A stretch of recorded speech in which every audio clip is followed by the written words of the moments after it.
নমস্কাৰ আপোনালোক সকলোকে স্বাগতম জনাইছোঁ আৰু এটা ইনফৰ্মেটিভ ভিডিঅ'লৈ। তো বন্ধু বান্ধৱীসকল, ফৰেষ্ট ডিপাৰ্টমেণ্ট অৰ্থাৎ বন বিভাগৰ ফালৰ পৰা নতুনকৈ ভেকেঞ্চি নটিফিকেশ্যন প্ৰকাশ কৰা হৈছে। ইতিমধ্যে অফিচিয়েল নটিফিকেশ্যনো প্ৰকাশ কৰিছে বন বিভাগৰ ফালৰ পৰা, যিকেইটা ভেকেঞ্চি নটিফিকেশ্যন প্ৰকাশ কৰিছে নতুনকৈ। অনলাইনৰ জৰিয়তে ভেকেঞ্চিসমূহ আবেদন প্ৰক্ৰিয়া ইতিমধ্যে আৰম্ভ হৈ গৈছে।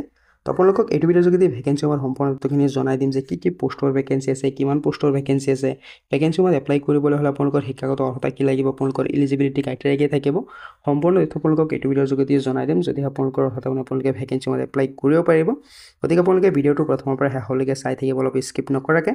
কিন্তু তাৰ আগতে যদি চেনেলটো নতুন হৈছে তেনেহ'লে ছাবস্ক্ৰাইব কৰি ৰাখিব এনেধৰণৰ ইনফৰ্মেটিভ ভিডিঅ'বিলাক পাবলৈ। তো বন্ধু বান্ধৱীসকল, বন বিভাগৰ ফালৰ পৰা যিকেইটা ভেকেঞ্চি নটিফিকেশ্যন প্ৰকাশ কৰা হৈছে তাৰে অভাৰভিউটো আপোনালোকে চাব পাৰে যে এনভাইৰনমেণ্ট এণ্ড ফৰেষ্ট ডিপাৰ্টমেণ্ট আছামৰ তৰফৰ পৰা ভেকেঞ্চি নটিফিকেশ্যনখিনি প্ৰকাশ কৰিছে। য'ত আপোনালোকে চাব পাৰে যে 50টা ফৰেষ্ট ৰেঞ্জাৰ পদৰ কাৰণে ভেকেঞ্চি নটিফিকেশ্যন আছে। ভেকেঞ্চিসমূহ আপোনালোকৰ APHCৰ আণ্ডাৰতে প্ৰকাশ কৰা হৈছে।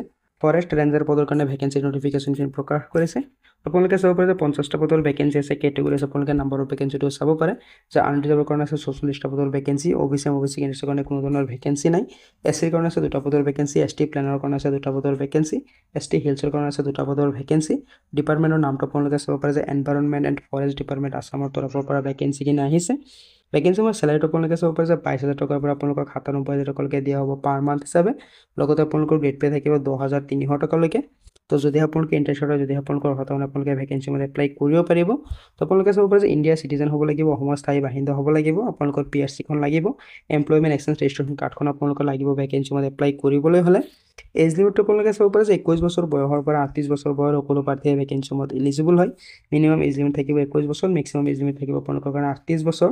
লগতে আপোনালোকে চিলেকশ্যন পাই যাব, য'ত আপোনালোকে SC/ST কেণ্ডিডেটৰ কাৰণে পাব 5 বছৰ, OBC কেণ্ডিডেটৰ কাৰণে পাব 3 বছৰৰ চিলেকশ্যন। তো যিকেইটা ভেকেঞ্চি আছে ভেকেঞ্চিসমূহত এপ্লাই কৰিবলৈ হ'লে আপোনালোকে শিক্ষাগত অৰ্হতাটো চাব পাৰে। আপোনালোকৰ বেচেলৰ ডিগ্ৰী কমপ্লিট কৰা হ'ব লাগিব। আপোনালোকে যদি বেচেলৰ ডিগ্ৰী কমপ্লিট কৰিছে ছায়েন্সত তেনেহ'লে কিন্তু আপোনালোকে ভেকেঞ্চিসমূহত এপ্লাই কৰিব পাৰিব।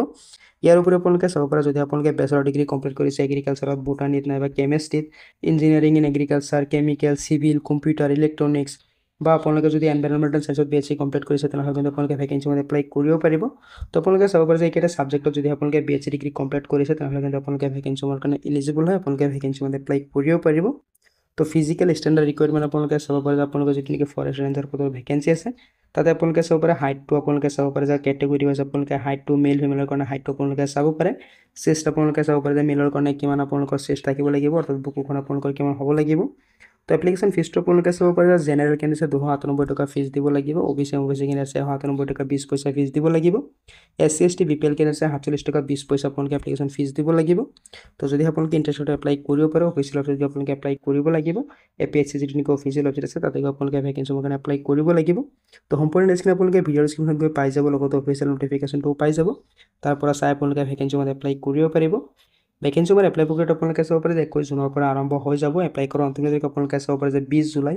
তো যদি আপোনালোকে ইণ্টাৰেষ্টত এপ্লাই কৰিব পাৰিব, এপ্লাই কৰাৰ লিংকটো লগতে অফিচিয়েল নটিফিকেশ্যন আপোনালোকে হোৱাটছআপ গ্ৰুপত পাই যাব। তো এইখিনি আছিলে ভেকেঞ্চিৰ সুবিধা ডিটেইলছখিনি আপোনালোকক জনাই দিলোঁ যে বন বিভাগৰ ফালৰ পৰা পুনৰ নতুনকৈ ভেকেঞ্চি নটিফিকেশ্যন প্ৰকাশ কৰা হৈছে। ফৰেষ্ট ৰেঞ্জাৰ পদৰ কাৰণে ভেকেঞ্চি নটিফিকেশ্যন প্ৰকাশ কৰিছে বন বিভাগৰ ফালৰ পৰা, য'ত আপোনালোকৰ কাৰণে 50টা পদৰ ভেকেঞ্চি আছে। ভেকেঞ্চিবিলাক আপোনালোকৰ APHC আণ্ডাৰতে প্ৰকাশ কৰা হৈছে। তো যদি আপোনালোকে ইণ্টাৰেষ্টেড হয়, যদি আপোনালোকৰ অৰ্হতা আপোনালোকে ভেকেঞ্চিসমূহত এপ্লাই কৰিব পাৰে। তো আশা কৰিছোঁ ভিডিঅ'টো আপোনালোকে ভাল পাইছে। ভিডিঅ'টো ভাল পাইছে লাইক এটা কৰি দিব পাৰে, কিবা যদি কিবা কমেণ্টত জনাব পাৰে। তো লগ পাম অন্য এটা ভিডিঅ'ত নতুন আপডেটৰ সৈতে। ধন্যবাদ।